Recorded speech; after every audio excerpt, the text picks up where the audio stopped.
abundantemente. Os irmãos podem todos assentar. E eu quero, enquanto vocês vão para o seu lugar, começar a abrir a palavra do Senhor nesta manhã. Eu quero convidar você a abrir a sua Bíblia no primeiro livro da Bíblia. Primeiro livro da Bíblia, livro de Gênesis. Vamos dar tempo a que os irmãos cheguem ao seu lugar. O problema é que você agora chega e não tem mais lugar. Alguém chegou e sentou. Mas tudo bem. Temos cadeiras aí, irmãos, prontos a colocar cadeiras para que você possa assentar e possa então estar no seu lugar. Irmãos, lembrando sempre da importância da leitura da palavra de Deus, a importância de buscarmos ao Senhor a cada dia, a importância de termos a palavra de Deus em nosso coração, a importância de acessarmos a palavra de Deus.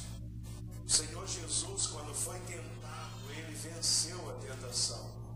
Ele venceu a tentação com a palavra. Está escrito. O que levou Jesus a vencer a tentação, interessante, foi a palavra de Deus, a palavra do Senhor. Eu creio que um problema que o mundo, o povo evangélico tem de alguns anos, de algumas décadas para cá, é que nós enfatizamos, e não que isso esteja inerentemente errado, mas enfatizamos muito outros tipos de experiências e abandonamos um pouco a palavra de Deus. E, meus queridos irmãos, o que nos dá realmente vitória, o que transforma a nossa vida, o que nos sustenta no dia a dia, é a palavra de Deus. Nós passamos a viver de eventos. O irmão vai num evento e volta e diz: pastor, foi uma bênção. Foi uma bênção. Que palavra ungida. Amém, amém, amém. Foi uma bênção e foi uma palavra ungida. Mas passou uma semana e a bênção e a palavra ungida se foram. E você continua sendo o mesmo crente de sempre. A pergunta é: esta experiência que você teve, em que mudou a sua vida e o tornou mais parecido com Jesus? Pastor, fomos orar no monte. Amém. Pastor, vimos descer anjos. Amém. Pastor, foi uma coisa do outro mundo. Amém. Em que isso mudou a sua vida e tornou você mais parecido com Jesus? Então, para não vivermos de eventos, nós precisamos ler a Bíblia. É a Bíblia que nos mantém, que nos sustém no nosso dia a dia. É a Bíblia que nos permite abandonar esse alto e baixo que passa a ser a nossa vida. É a leitura diária da palavra do Senhor. Então, irmãos, nunca é demais enfatizar a importância da leitura da palavra de Deus. Então, abra sua Bíblia, já está aberto. Gênesis 50, capítulos 14 ao 21, diz assim: depois de haver sepultado seu pai, José voltou para o Egito, ele, seus irmãos e todos os que com ele haviam subido para sepultar o seu pai. Vendo os irmãos de José que seu pai estava morto, disseram: porventura José nos odiará e nos retribuirá todo o mal que lhe fizemos. Então mandaram dizer a José: teu pai, antes da sua morte, nos ordenou: assim direis a José: perdoa a transgressão dos teus irmãos e o seu pecado, porque te fizeram mal. Agora, pois, rogamos-te que perdoes a transgressão dos servos do Deus do teu pai. E José chorou enquanto os seus irmãos lhe falavam. Depois vieram também os seus irmãos, prostraram-se diante dele e disseram: eis que nós somos teus servos. Respondeu-lhes José: não temais, acaso estou eu em lugar de Deus? Vós, na verdade, intentastes o mal contra mim. Deus, porém, o intentou para o bem, para fazer o que se vê nesse dia, isto é, conservar muita gente com vida. Agora, pois, não temais, eu vos sustentarei, a vós e a vossos filhinhos. Assim ele os consolou e lhes falou ao coração.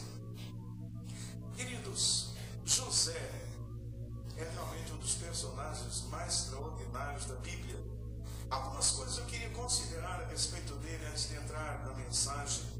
José, apesar de ter sido perseguido, eu gostaria que você prestasse atenção nisso, apesar de ter sido tão perseguido, ridicularizado, apesar de ter sido rejeitado e vendido como escravo pelos seus irmãos, quando tinha ali os seus 16, 17 anos de idade, ele foi um adolescente usado por Deus, que influenciou, que marcou, que impactou a sua e futuras gerações. José, apesar de ter passado a sua adolescência e a sua juventude num país estrangeiro, num país idólatra, num país pagão, num país hostil, longe da sua família, longe dos seus amigos, longe do conforto, longe do carinho do seu lar, abandonado e rejeitado por todos, ele foi um adolescente usado por Deus para influenciar a sua e futuras gerações. José, apesar de ter trabalhado como escravo, ter passado por sérias provações, não abandonou a sua fé, não deu mau testemunho, continuou sendo fiel ao seu Deus e foi por Deus usado para influenciar gerações. José, apesar de todo o sofrimento, apesar de ter passado mais de 2 anos preso injustamente, não se deixou abater, não se deixou derrotar, deu a volta por cima e se tornou, aos 30 anos de idade, o segundo homem mais importante e poderoso do maior império da sua época. Acima dele estava apenas Faraó. Qual é o segredo? Qual é o segredo deste adolescente que tinha tudo para dar errado e deu certo? Qual é o segredo deste adolescente que tinha tudo para dar errado e deu certo? Qual é o segredo deste adolescente que, apesar de ter vivido há centenas de anos atrás, ainda é um exemplo de vida piedosa, de vida vitoriosa para cada adolescente aqui presente e para cada cristão, para cada um de nós? É sobre o segredo de José, um adolescente usado poderosamente por Deus. Eu desejo lhes falar nesta manhã, e a mensagem tem como tema um adolescente que influenciou gerações. Mas, querido, você pode colocar ali um jovem, você pode colocar ali um adulto, você pode colocar ali uma pessoa. Como influenciar gerações? O que me impressiona na vida de José é que ele influenciou gerações, e nós precisamos voltar a ter essa visão. Nós precisamos abandonar essa visão imediatista. Nós precisamos deixar para trás uma boa influência. Não apenas ele influenciou a sua geração, mas ele influenciou gerações na frente. Gerações na frente foram influenciadas. O povo de Israel foi influenciado para sempre através da vida de um adolescente de 17 anos de idade.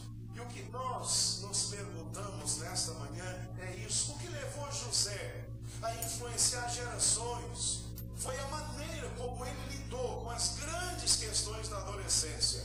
Mas depois que eu olhei essas questões da adolescência, elas não são apenas questões da adolescência, são as questões humanas. A forma como ele lidou com algumas das grandes questões humanas, como ele venceu cada uma delas. Por isso eu gostaria agora que você prestasse atenção nesse exemplo maravilhoso da palavra de Deus e de José, que é o tipo da pessoa bendita do Senhor Jesus Cristo. O que o levou então, queridos, a influenciar gerações? A primeira questão que nos impressiona é essa. Mantenha a Bíblia lá aberta em Gênesis, nós vamos usar o texto.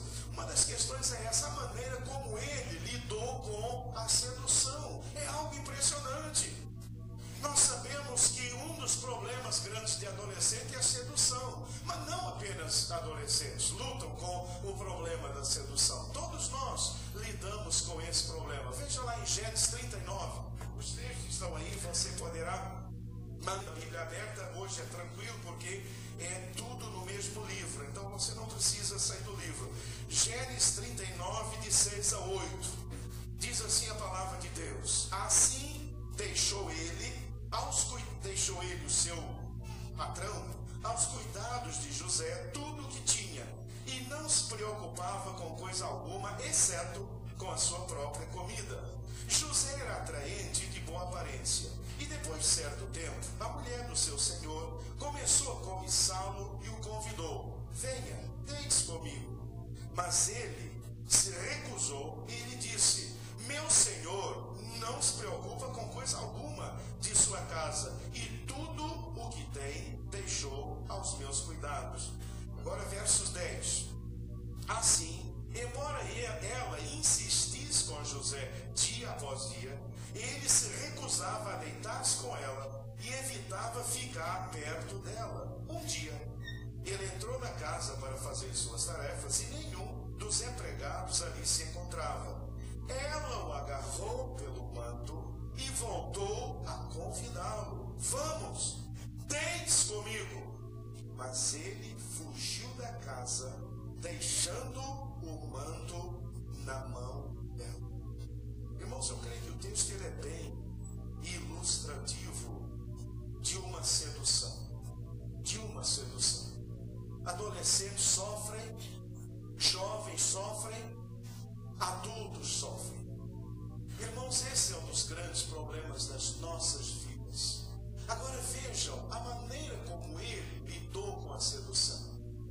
José se decidiu, e essa é uma decisão que você precisa tomar.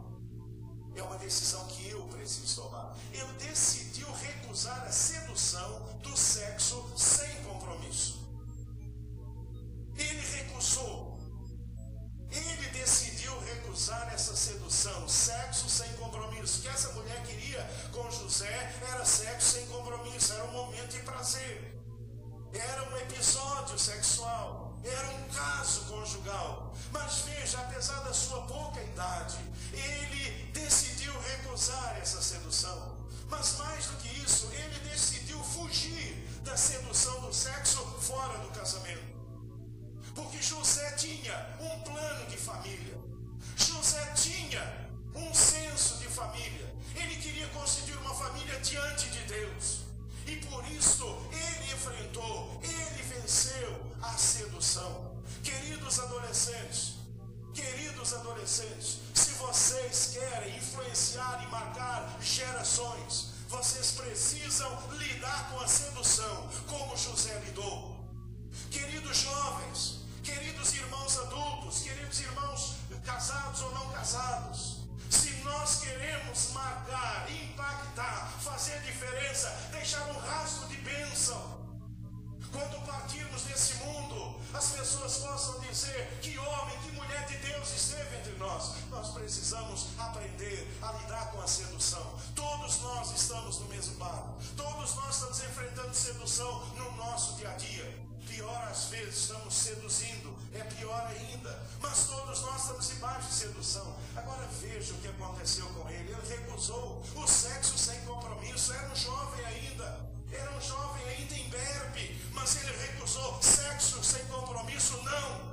Adolescentes, nessa manhã, que vocês façam esse propósito diante de Deus: sexo sem compromisso, não.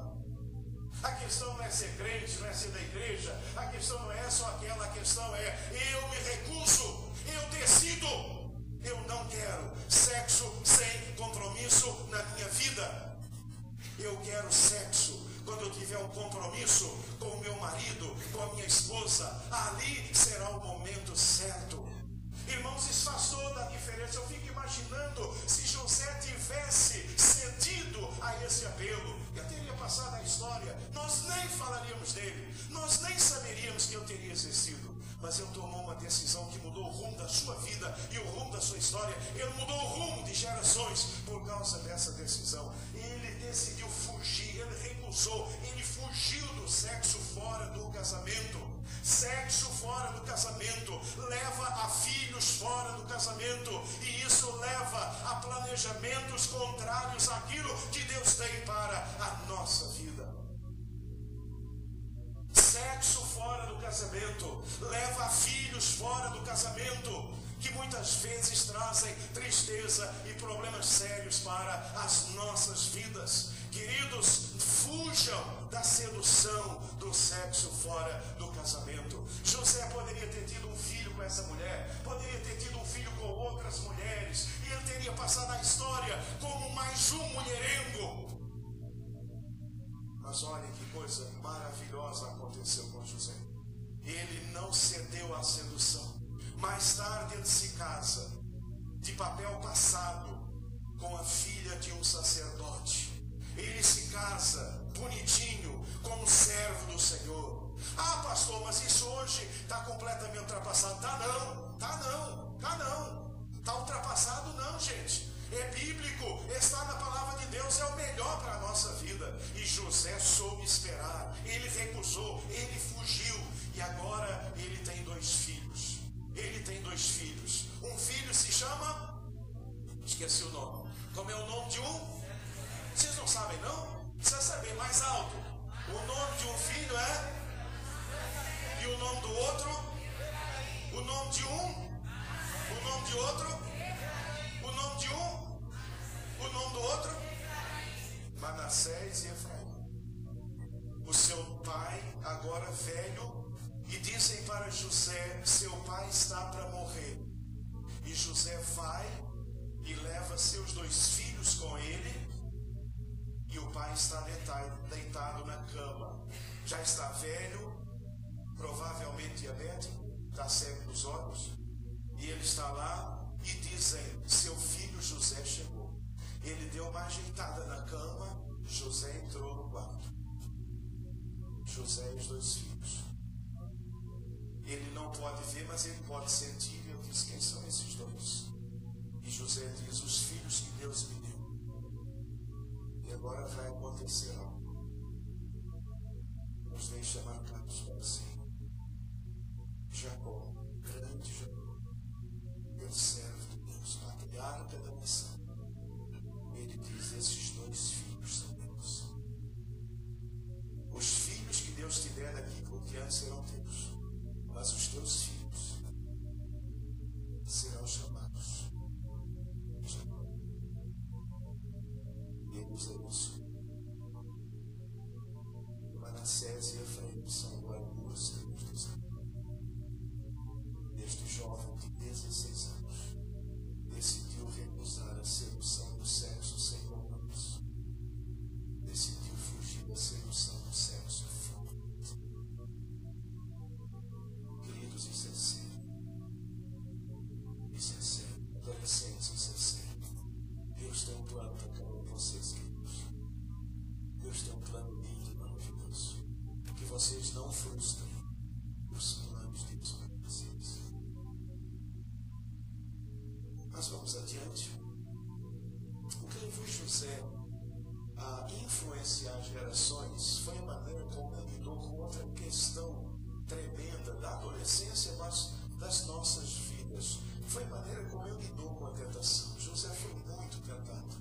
Nós somos também muito tentados. A sedução me referi mesmo mais à questão do sexo, porque é uma questão à parte, é um problema seríssimo hoje, em nossos dias. Satanás está deitando e rolando na vida da gente em relação a essa questão do sexo, acabando casamentos, é gente com caso fora, é um problema sério, e isso então, a sedução se refere a isso. Mas agora a tentação de um modo geral, é impressionante a forma como ele lidou com a tentação. Gênesis 39:9, veja o que diz lá a palavra de Deus.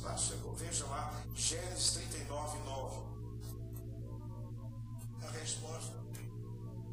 A resposta de José àquela mulher, a esposa do seu senhor, do seu patrão, a resposta que José dá é esta: ninguém desta casa está acima de mim.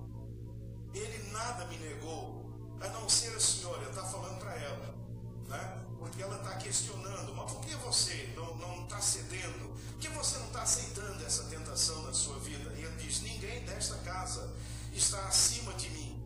Ele, o patrão nada me negou, a não ser a senhora, porque é a mulher dele. Como poderia eu, então, cometer algo tão perverso e pecar contra Deus? Irmãos, esse José só nos surpreende. A gente lê esse texto e fica surpreso o tempo todo com as reações, com as atitudes dele. Ninguém nesta casa está acima de mim. Ele nada me negou, a não ser a senhora, porque é mulher dele. Claro que o patrão não falou isso para ele. O patrão não disse, olha, você pode fazer o que quiser com tudo, agora minha mulher você não toca. Isso não foi preciso dizer, eu sabia disso, eu tinha consciência disso. Como servo do Senhor eu tinha consciência, mais ainda, como poderia eu então cometer algo tão perverso e pecar contra Deus? E aqui, queridos, o que surpreende é que ele compreendeu. Ele compreendeu que a tentação, ela leva sempre à maldade, à perversidade. Nós não podemos brincar com a tentação. Ele compreendeu que a tentação leva sempre ao pecado, e o pecado é horrendo, porque o pecado é contra Deus. E por isso José não brincou com a tentação. Ele foi muito firme diante daquela senhora. Ele disse, olha, eu não posso. Isso é perversidade, isso é maldade, isso é pecado. Isso é pecado, irmãos. Hoje nós estamos tentando dourar a pílula do pecado. Nós estamos tentando dizer que pecado não é pecado, gente. É pecado sim. Pegar a mulher de alguém é pecado. É pecado sim. O relacionamento entre dois adolescentes é pecado sim, aos olhos de Deus, entre dois jovens. Isso a Bíblia chama de fornicação. É pecado, gente. É pecado. Homem casado ter relações com uma mulher casada que não a sua é pecado. Vice-versa é pecado. É perverso aos olhos do Senhor. A sociedade aceita numa boa, até incentiva, mas continua sendo pecado. Naturalmente, aquela senhora, a esposa lá de Potifar, sabia disso. Eu tenho uma maldade contra ela, melhor não falar. Porque quem faz uma faz outras, né? Mas não vou me falar desse negócio. Mas, naturalmente, que ela era de uma cultura em que era normal e natural se trair. Normal e natural. Vocês lembram da música de Chico Buarque, das mulheres de Atenas? Em Atenas, naquela época, o homossexualismo era absolutamente natural. As pessoas iam para os banhos, homens brincavam com homens, mulheres brincavam com mulheres. Tinha lá uma ilha de Lesbos. Vocês sabem da história, isso era normal, natural. Alguém naquela época ter um caso amoroso, homem com homem, mulher com mulher, isso era absolutamente normal e natural. Mas aí vem a palavra de Deus, aí vem o cristianismo, aí vem Deus e nos diz, olha, isso é perverso, isso é maldade, olha, isso é abominação aos olhos do Senhor. E meus queridos irmãos, quando eu falo isso para vocês, eu estou falando para mim também. Eu também sou homem, não sou anjo não. Você está vendo anjo? Pode vir, então toque em mim, velho. Eu não sou uma labareda de fogo, não. Eu sou um ser humano. Eu não estou pregando algo para você, estou pregando algo para mim também. Eu também sou casado, eu também sou tentado, eu também passo pelas lutas que você passa. Mas eu aprendo na palavra de Deus que eu preciso lidar com a tentação com seriedade. Eu não posso brincar com a tentação. Vê o que o texto diz, ele passou a fugir dessa mulher. Ele não ficava perto dela sozinho. Ele fugia, ele se esgueirava pelos cantos. Ele procurava. Por quê? Porque ele não brincava com a tentação. Queridos jovens, não brinquem com a tentação. Não fica se pegando, não fica se beijando. Você vai para a cama com o camarada e você vai engravidar e você vai aparecer grávida. Essa é a realidade, gente. Essa é a realidade. Meu irmão, não vai para a cama com a mulher do outro. Pelo amor de Deus, não faça isso. E eu também, pelo amor de Deus, não faça isso. Eu falo para mim também. Porque isso é perverso, isso é pecado. E ele diz, como é que eu posso cometer esse mal? Como é que eu posso cometer esse pecado aos olhos do meu Deus? Como posso fazer isso? Irmãos, essa é a realidade da palavra de Deus. Nós precisamos parar de brincar com o pecado. Meu irmão, minha irmã, meu jovem, meu adolescente, se tem alguém dando em cima de você, rompe com isso em nome de Jesus. Se você está aí de brincadeirinha pela internet, brincadeirinha quente pela internet, para com isso em nome de Jesus. Aliás, eu acho que muita gente deveria sair das redes sociais. Esse troço está a desgraça de muitas pessoas nos dias de hoje. Quer dizer, eu estou falando isso, mas eu sei que não vai adiantar de nada. Então, continue nas redes sociais, mas vocês precisam saber como usar esse negócio. A internet, que é uma bênção. Claro que é bênção. Hoje em dia, na verdade, tudo que você precisa tem lá na internet. A minha mulher usa muito a internet para ver receita de coisa, né? Uma maravilha. Eu só peço. Eu peço, ela vai na internet ver receita e faz aquela coisa gostosa. Gostosa, né? Mas a internet tem outros problemas sérios. Tem outras coisas sérias. Com quem você está tentando? Você conhece? A gente tem tanto caso aí de menino que sai com gente. Tem gente teclando que é mentiroso. Você sabe quem está do outro lado? Você não sabe. Lá do outro lado tem um nome. Você sabe quem é aquela pessoa? Você não sabe. Você está teclando com o diabo e não sabe. Você está teclando com o diabo e não sabe. E depois é insinuando, vai conhecendo, vai sabendo, vai marcando um encontro. Não vá. Está proibido. Mas não vai porque meu pastor proibiu. Só vou se você for na igreja pedir permissão para meu pastor. Fala isso mesmo, fala isso mesmo. Não vou, é proibido. Gente, para com esse negócio. Vocês que estão paquerando na internet, para com isso. Isso é perverso, isso é pecaminoso. O próximo passo é o encontro, não tem jeito, para com esse negócio. Você que entra na internet com um nome diferente, mentindo, se apresentando como fulano de tal, como fulana de tal. Tem homem que entra na internet com um nick lá, aquele negócio, logon, sei lá o que é, aquele nome de mulher. Outros, a mulher que entra com o nome de homem. Para com isso, meu irmão, para com isso. Não caia nessa tentação. Não caia nessa tentação. Isso é perverso, isso é maldade, isso é pecaminosidade, isso te afasta de Deus, isso te deixa longe do Senhor nessa manhã. Assume esse compromisso. Deus, eu não quero isso na minha vida. Eu vou parar de brincar com a tentação. Tem alguém lá no seu trabalho dando bola para você? Alguém de olho em você? Sai, foge, não fica perto. Aí ela vai chegar e dizer assim: benzinho, eu percebendo que você está fugindo de mim, é uma impressão minha. Você diz: estou fugindo mesmo. Grosso. Mas pastor, a gente tem que ser amoroso. Com o pecado não se pode ser amoroso. Quando Samuel teve dó de Saul, o Senhor disse: não tenha dó daquele a quem eu rejeitei. Você não tem que ter dó de pecado, coisa nenhuma. Pecado a gente corta da nossa vida, senão não sai nunca. Para de ficar nessa história. Não, eu vou terminar, pastor, mas eu vou devagarzinho, porque eu sou cristão, meu coração cheio de amor. Meu irmão, joga esse amor fora. Isso aí não é amor, coisa nenhuma. Corta isso enquanto é tempo, em nome de Jesus. Em nome de Jesus. Irmãos, para que nós possamos influenciar gerações, nós precisamos lidar a sério com a tentação na nossa vida.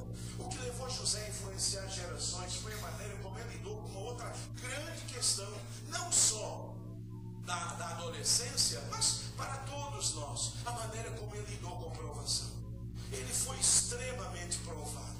Ele foi extremamente provado. Ele passou por muita tribulação. Ele passou por muito problema. Agora vejam o que aconteceu com ele. Abra lá em Gênesis 39, 19 até o 23. E veja o que diz lá a palavra de Deus. Olha que texto.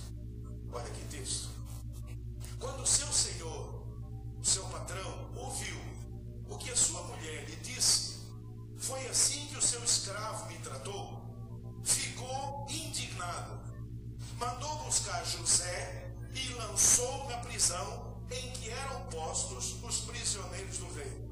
José ficou na prisão, mas o Senhor estava com ele e o tratou com bondade, concedendo-lhe a simpatia do carcereiro. Por isso o carcereiro encarregou José de todos os que estavam na prisão, e ele se tornou responsável por tudo o que lá sucedia. O carcereiro não se preocupava com nada do que estava a cargo de José, porque o Senhor estava com José e lhe concedia bom êxito em tudo o que ele realizava.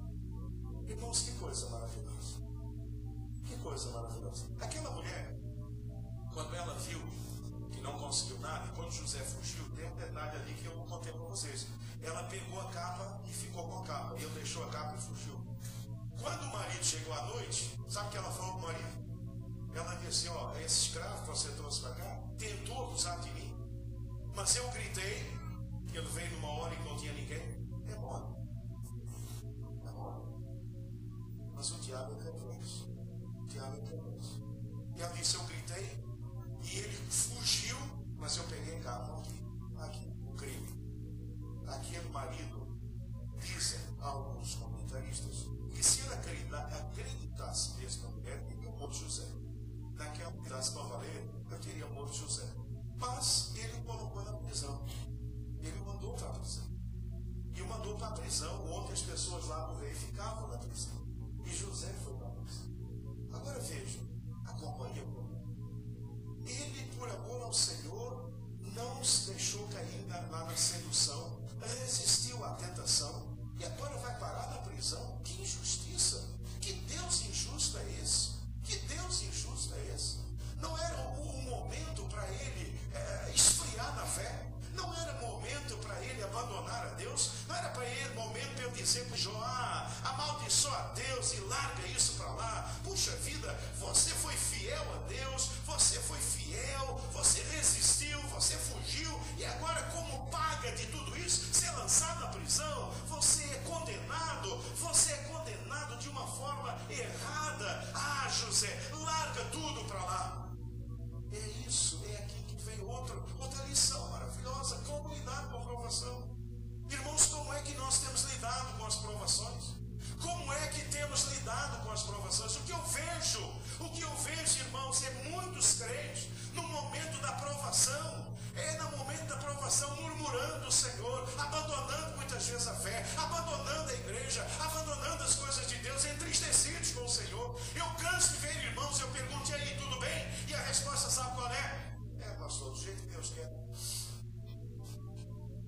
Você sabe o que é que a pessoa quer dizer quando ela responde isso? Ela está querendo dizer o seguinte, olha, bem que Deus podia querer algo muito melhor, que Deus não está com nada na minha vida, não, viu, pastor? A pessoa não fala isso, mas Deus está entendendo isso, do jeito que ela fala. E aí, meu irmão, tudo bem? E a pessoa diz, tudo bem? Não, é um caos, está um problema só. Eu não sei, pastor, quanto mais vou na igreja, pior é. Quanto mais dou dízimo, mais desemprego, é doença para cá, é doença para lá, já não entendo mais nada. Essa igreja não está funcionando comigo, vai na outra. Tem pessoa que tem dito isso para mim, pastor, comigo não está funcionando, com os outros funcionam, comigo não está funcionando. É assim que lidamos com a aprovação. Meu irmão, como é que você lida com a aprovação? Agora veja José, olha que coisa linda. Ele tinha uma visão positiva diante das dificuldades. Ele não se abatia nunca. É impressionante.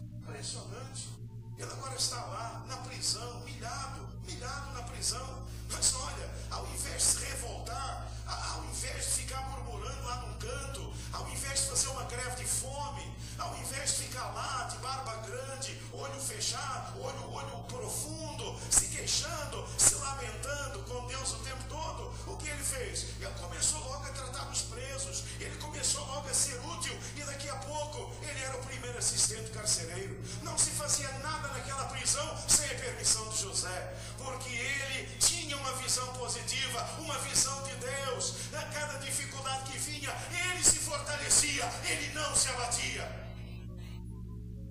Jovens, adolescentes, irmãos, se nós queremos influenciar gerações, nós precisamos aprender a lidar com as provações e as lutas. Cada provação que vinha, mais forte ele ficava.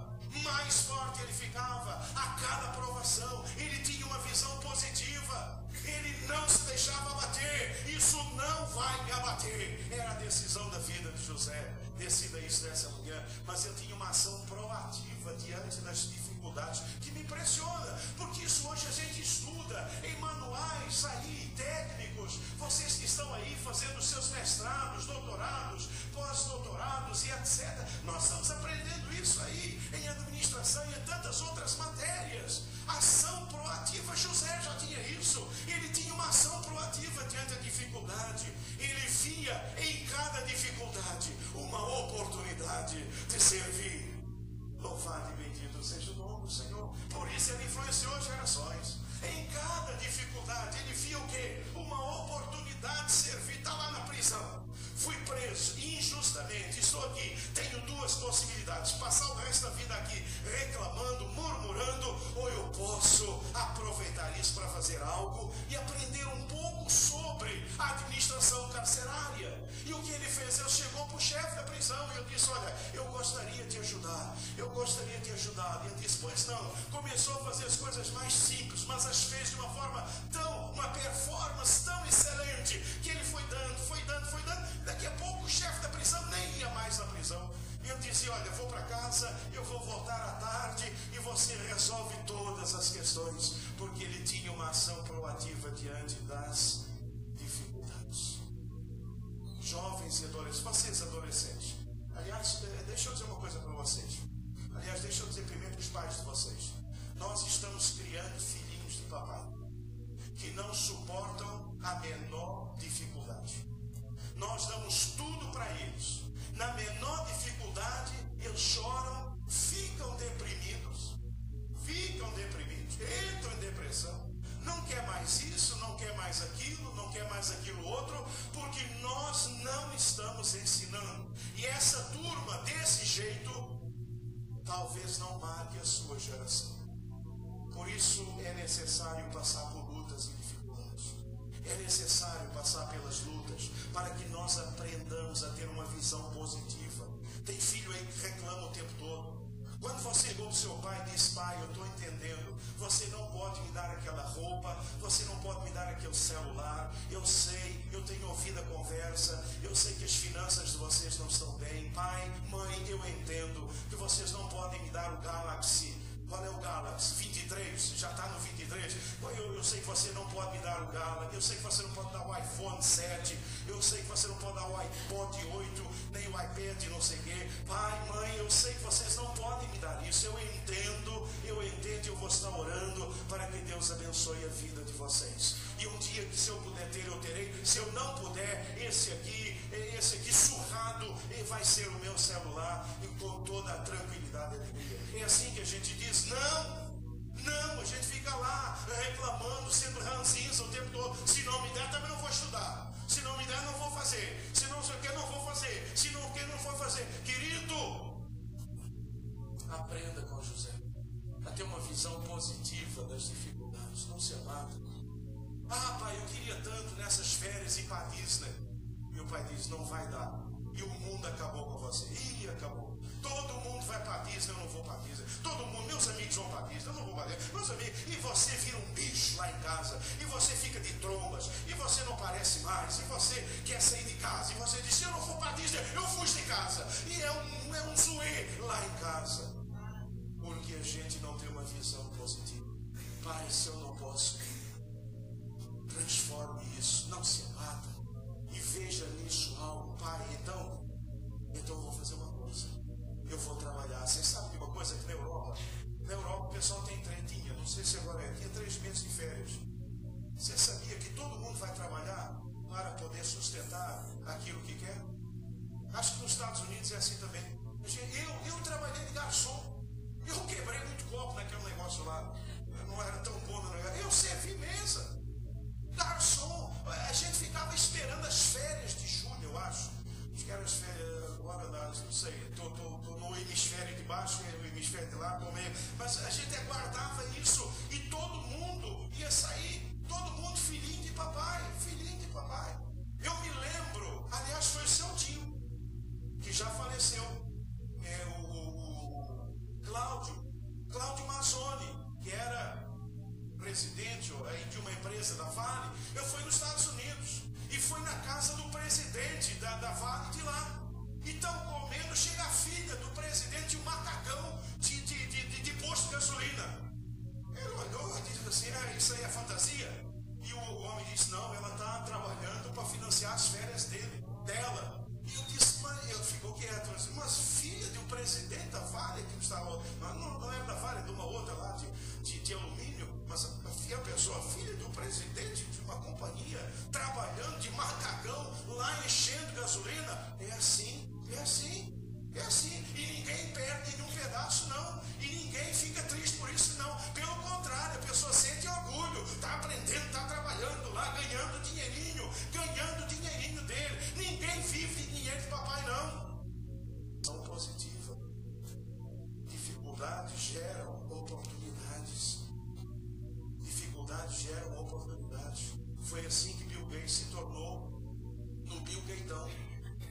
O Bill Gates virou o Bill Gateão. Ele viu, uma grande oportunidade. Sabe que ele era louco.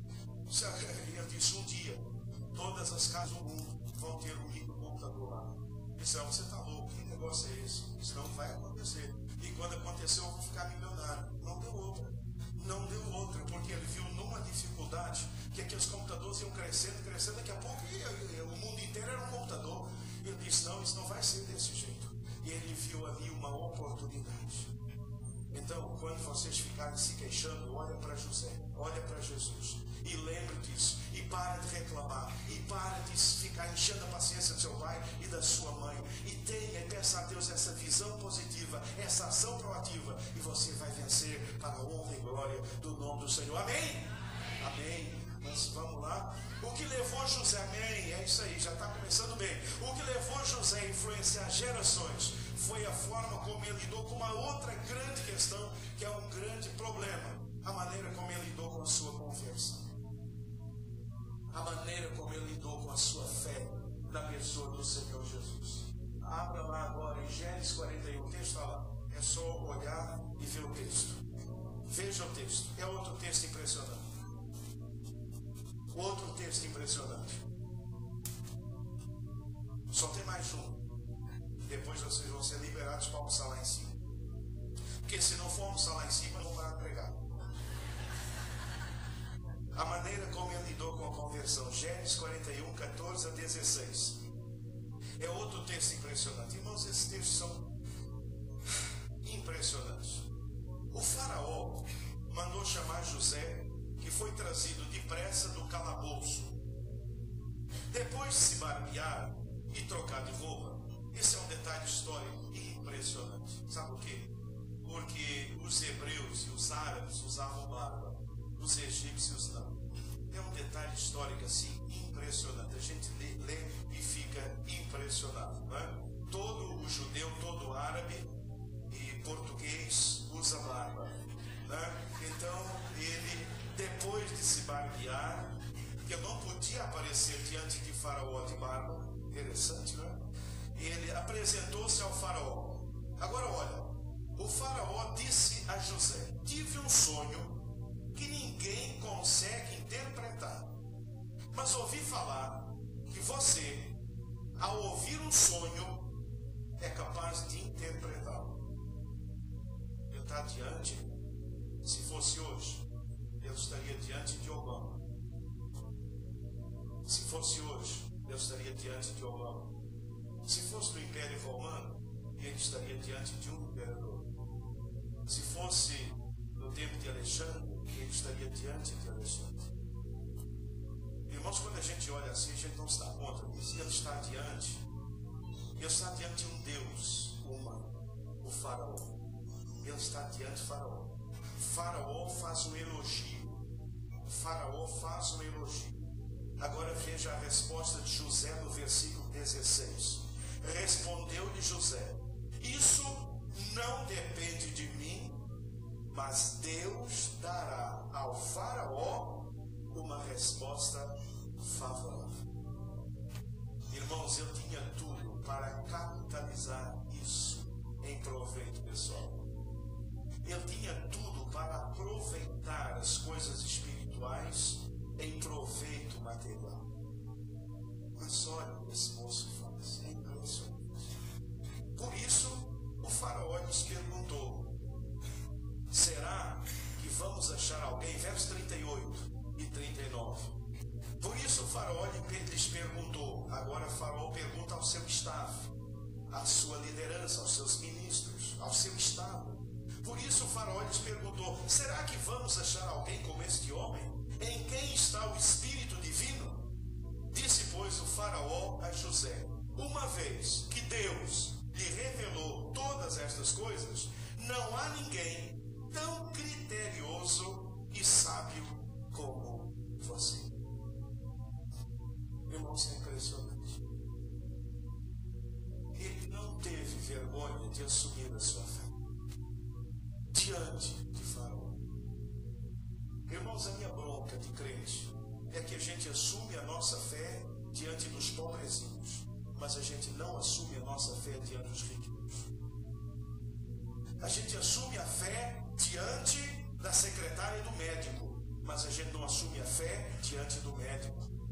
A gente assume a fé diante da moça do caixa do supermercado, mas a gente não assume a fé diante do dono do supermercado. Esse é o nosso problema. Ele não teve vergonha, está diante de Faraó. Irmãos, agora é o momento dele receber tudo na vida, de se tornar o homem mais importante daquele império. É a hora dele capitalizar para ele tudo isso. Mas o que ele diz, olha, é Deus, não sou eu, é Deus, o poder é de Deus, a graça é de Deus, a glória é de Deus. Ele assume que ele é um homem convertido, é um homem crente no Senhor. Talvez eu pensasse, se eu falar isso, o Faraó vai colocar no escanteio. Não importava, porque meus irmãos, vocês não entendem. Quem tem Jesus não tem jogar no escanteio. Quem tem Jesus não tem jogar no escanteio. O Senhor irá buscar você sempre onde você estiver. Assumir a fé. A gente investe no menino, investe na menina. E o menino e a menina vão para a faculdade, é muito bom. E na faculdade eles se formam, são os melhores. E depois eles vão para o mercado de trabalho, continuam crescendo. E daqui a pouco a gente ouve como ouviu recentemente um jovem que está empregado numa estatal. Pastor, fui promovido, eu sou o chefe, meu setor. Amém, aleluia. Louvado seja o nome do Senhor. O menino, a menina faz direito, se forma, vai na PAI, emerge, faz o curso. Daqui a pouco liga, pastor, eu agora passei no concurso de juiz. Amém, louvado seja o teu nome. Ah, pastor, eu agora estou lá, me envolvi com política, fui eleito. Amém. Aí chega lá. Cadê que assume, meu filho? Tem pessoa que diz, não, isso aqui é um grande fulano, não sei o que. Eu fiz a faculdade tal, eu formei na PUC, me formei na UFRJ, fiz doutorado, bota aquele negócio lá, tudo bem, nada contra isso, mas cadê dizer? É verdade, presidente, é verdade, presidenta, eu sou tudo isso, mas deixa eu dizer uma coisa para a senhora que a senhora não sabe. Posso falar? Pode. Tudo isso é graça e glória do Senhor na minha vida. Louvado seja o nome do Senhor. Discurso em posse. Você vai assumir posse, você vai a posse do Supremo Tribunal. Você vai assumir a posse da presidência da empresa. Você vai assumir a posse da presidência não sei do que lá. E lá tem um discurso bonito de posse. Aí eu dou graças a Deus pela vida do Jacques. Quando assumiu lá como diretor da faculdade, o Eres de Resende, ele coloca lá, eu louvo ao meu Deus que me colocou nesse lugar. Oh, glória, aleluia, louvado seja o nome do Senhor.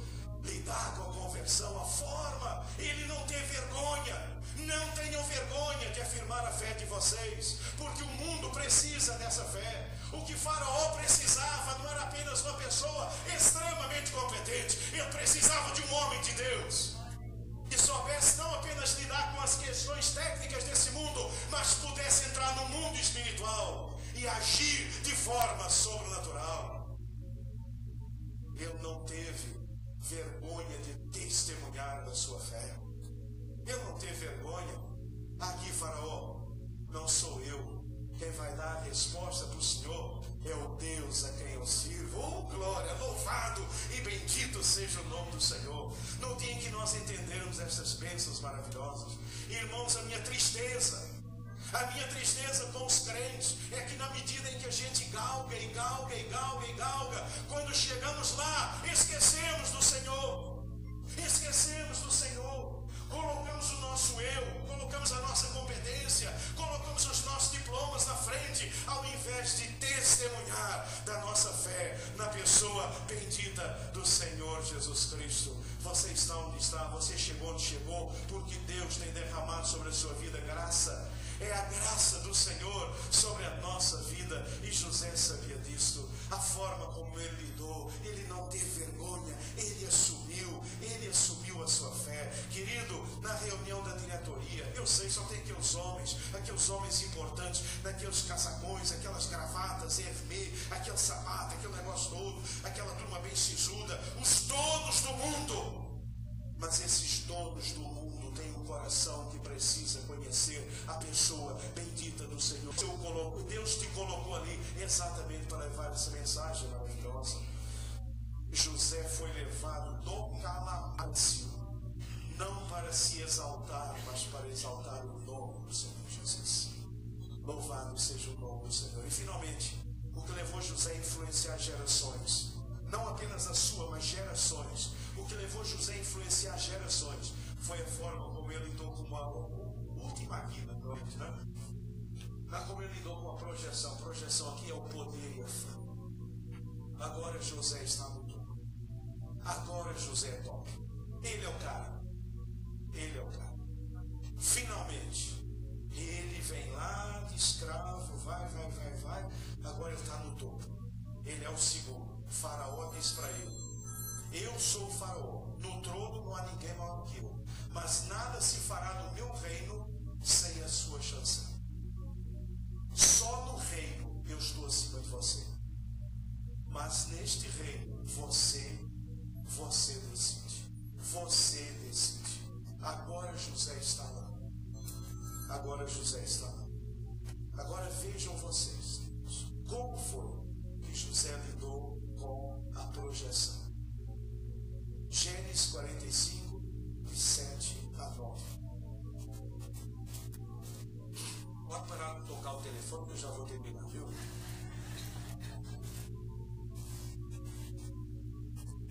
Gênesis 45, 7 a 9. Mas Deus, quem está falando aqui é o primeiro-ministro do maior império, dos maiores impérios que esse mundo já conheceu. Deus está falando dos seus irmãos. Mas Deus me enviou à frente de vocês para lhes preservar um remanescente nesta terra e para salvar-lhes a vida com grande livramento. Assim não foram vocês que me mandaram para cá, mas sim o próprio Deus. Ele me tornou ministro de Faraó. Ele me tornou ministro de Faraó. Ele me fez administrador de todo o palácio e governador de todo o Egito. Ele me tornou ministro. Ele me fez administrador de todo o palácio e governador de todo o Egito. Voltem depressa a meu pai e digam-lhe: assim diz o seu filho José, Deus me fez senhor de todo o Egito. Vem para cá, não te demores.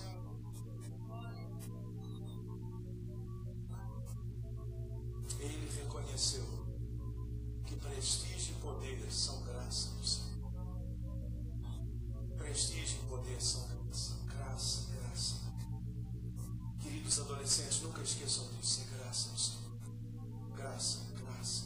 Tudo é graça do Senhor. É a graça que não nos deixa tornar importantes. É a graça que nos mantém humildes diante do Senhor. É graça. Eu cheguei aqui pela graça do Senhor. Eu sou o que sou pela graça do Senhor. Eu cheguei pela graça do Senhor. É graça do Senhor. É a graça do Senhor. É a graça. Ele reconheceu que o seu prestígio, o seu poder eram para servir ao Senhor. Era para servir ao Senhor, não era para ser aclamado, não era para que as pessoas se curvassem diante dele, não era para que as pessoas beijassem a sua mão, não era para que as pessoas escrevessem a seu respeito, era para servir ao Senhor, para glorificar o nome do Senhor, foi para servir. Ele diz: foi Deus que me fez ministro. É para a glória de Deus. Deus me mandou na frente para abençoar vocês, abençoar a nossa nação e abençoar o mundo inteiro.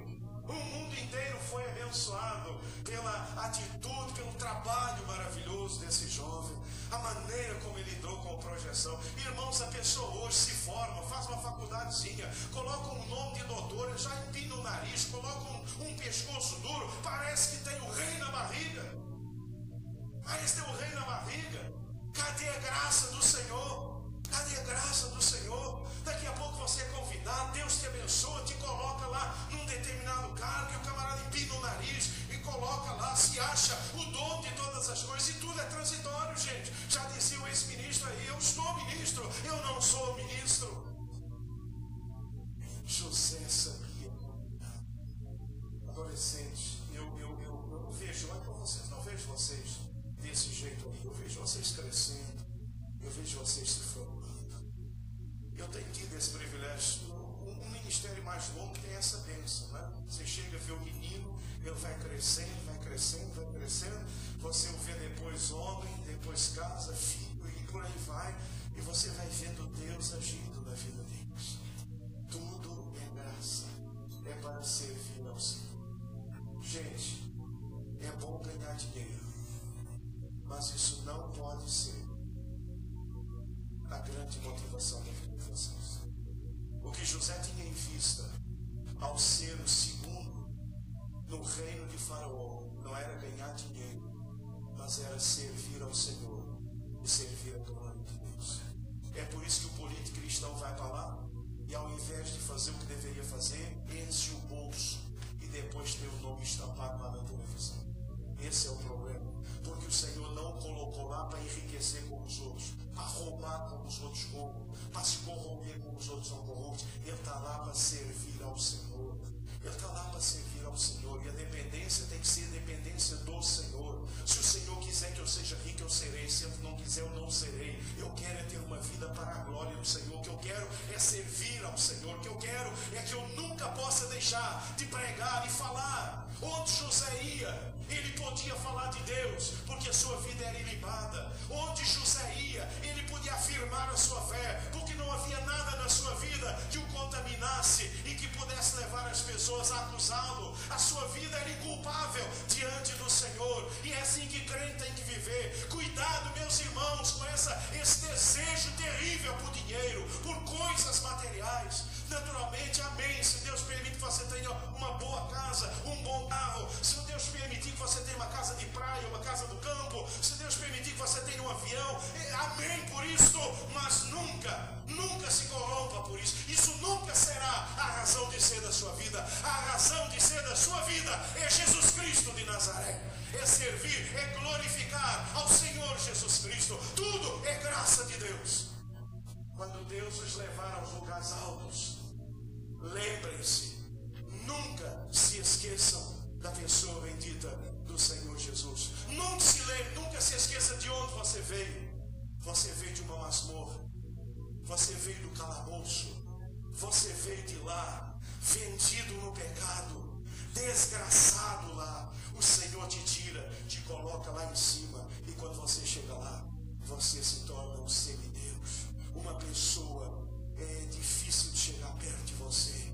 Você se torna um camarada orgulhoso, cheio de si, medido pra caramba, achando que você manda em tudo e todos. Lembre-se, é graça do Senhor Jesus. Queridos jovens, não se deixem levar por isso não. Não se deixem levar por essa coisa do mundo. Eu quero é ganhar dinheiro, eu quero é ganhar dinheiro. Aliás, tem um anúncio, até acho que já falei sobre esse anúncio. Tem um anúncio de um banco aí, irmãos, que anúncio bem feito aquele anúncio. É um anúncio em que aparece um senhor idoso e aparece um menino. E o menino falando sobre: eu quero ser bombeiro, eu quero ser da Conlurb, eu quero ser aquela coisa toda. E aqui o senhor idoso já, ele diz: pois é, eu lutei a vida toda, eu me preocupei em ganhar dinheiro, mas eu não me relacionei. Eu não me relacionei. Gente, ganhar dinheiro não é errado.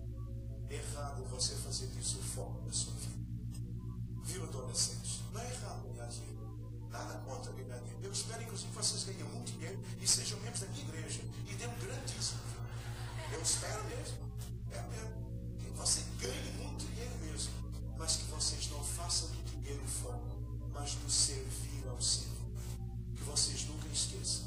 Graça do Senhor e servir ao Senhor. O que levou José a influenciar gerações, não apenas a sua, mas gerações, foi a maneira como ele lidou com as grandes questões da adolescência. Não são só questões da adolescência, não. São as questões da nossa vida. Qual é a primeira questão? A maneira como ele lidou com... A maneira como ele lidou com... A maneira como ele lidou com... A maneira como ele lidou com... E a maneira como ele lidou com a projeção. Que cada um de vocês, nesta manhã, cada um de nós, tome a decisão firme diante de Deus, de fugir da sedução, de vencer a tentação, de superar a provação, de assumir a conversão e servir ao Senhor nosso Deus. Louvado seja o nome do Senhor. Que exemplo de José. Cada um possa influenciar o mundo.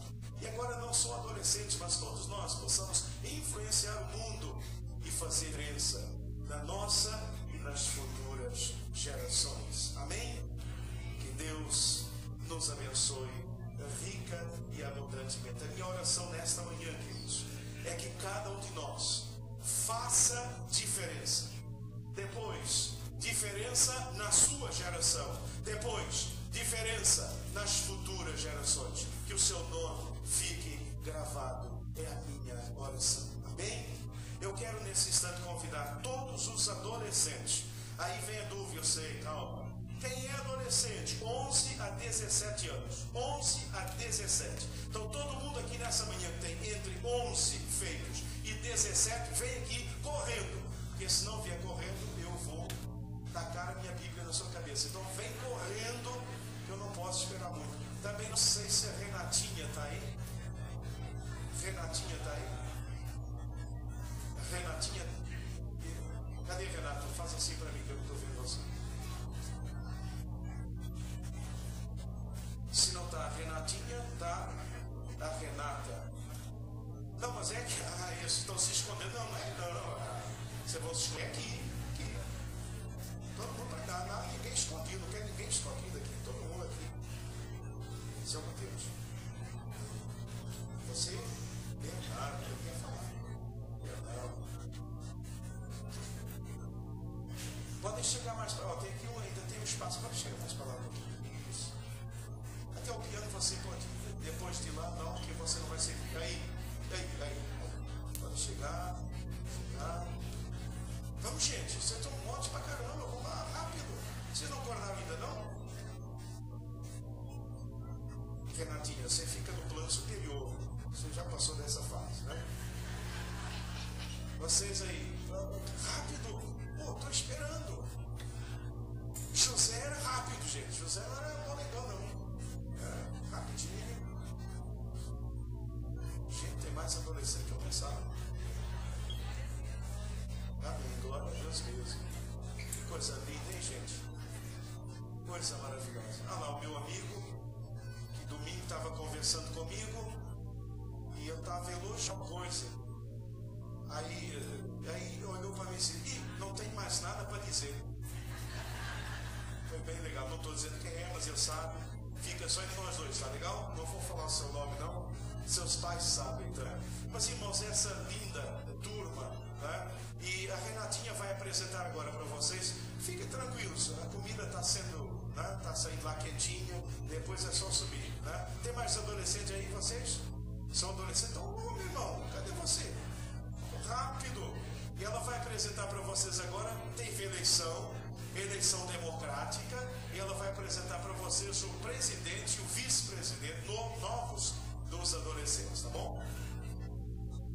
Bom dia, irmãos. Como o pastor falou ontem, a gente elegeu, como a gente faz anualmente, né, o presidente, o vice-presidente, são nomes indicados por ele, aprovados por nós e depois eleitos por eles também. O presidente eleito desse ano vem cá, é o Gabriel Maia.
a orar, eles têm aprendido a ajudar uns aos outros.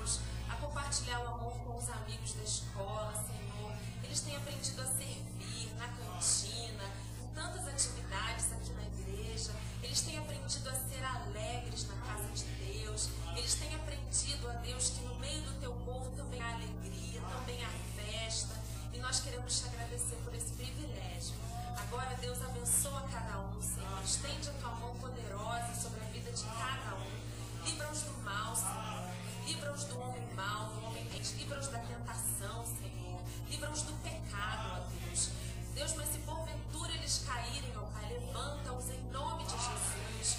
Ó Pai, aqueles que estão aqui que ainda não tiveram uma experiência contigo, nós te pedimos, converte-os, ó Deus. Aqueles, ó Deus, que se converteram, mas não têm conseguido andar na tua presença, santifica-os, ó Deus. Ó Pai, aqueles que já andam, que são firmes, levanta eles para pregar, para evangelizar, ó Deus, para ministrar sobre a vida dos outros. Nós abençoamos a vida deles. Nós pedimos, ó Deus, em especial pela vida do Gabriel, pela vida do Mateus, para que o Senhor os use de uma maneira surpreendente no nosso meio. Ó Deus, que a gente se surpreenda com aquilo que o Senhor vai fazer na vida deles.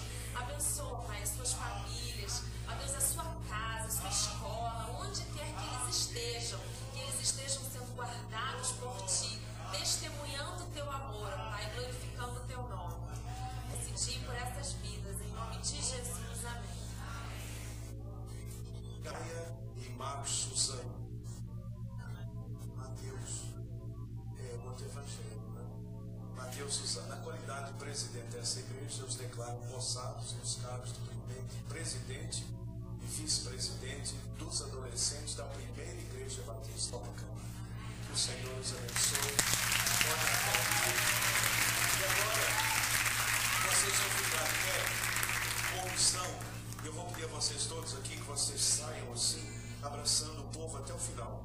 Tá? Pagando bom mico, isso mesmo.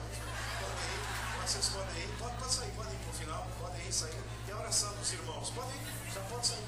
Vai abraçando o povo aí. Vai abraçando, vai saindo, eles vão ficar de pé. E vai abraçando. Dê um abraço.